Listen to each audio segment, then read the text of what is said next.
Chaitanyapuri division లోని వినాయక్ నగర్, ఫణిగిరి, మారుతి నగర్ లో మూసి బాధితులను మరి ఒకేసారి మల్కాజ్గిరి పార్లమెంట్ సభ్యులు శ్రీ ఈటల రాజేందర్ గారు, స్థానిక కార్పొరేటర్ రంగ నరసింహ గుప్తా, బీజేపీ అధ్యక్షులు సామరంగారెడ్డి మొదలగు వారు పరామర్శించారు. వినాయక్ నగర్ నివాసి లక్ష్మమ్మ అనే పెద్దావిడ తన ఇల్లు కూల్స్తారని భయంతో గీత హాస్పిటల్లో చేరడంతో ఎంపీ గారు వెంటనే వచ్చేసి బాధిత మహిళతో ఫోన్ లో మాట్లాడి ధైర్యం చెప్పారు. నేనున్నానని భరోసానిచ్చారు. త్వరగా కోలుకొని ఇంటికి రావాలని కోరారు.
ఇప్పుడు డిశ్చార్జ్ అవుతున్నావు.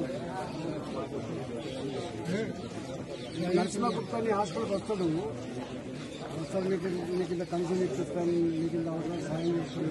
మంచిగా నిశ్చింతగా ఉండు, నీ ఇల్లు మంచిగా సేఫ్గా ఉంటుంది. కానీ మీకోసం 100 మంది ఆలోచిస్తుంది ఇక్కడ మహిళలు, మీ చుట్టుపక్కల వాళ్ళు మంచిదమ్మా. అందులో మనం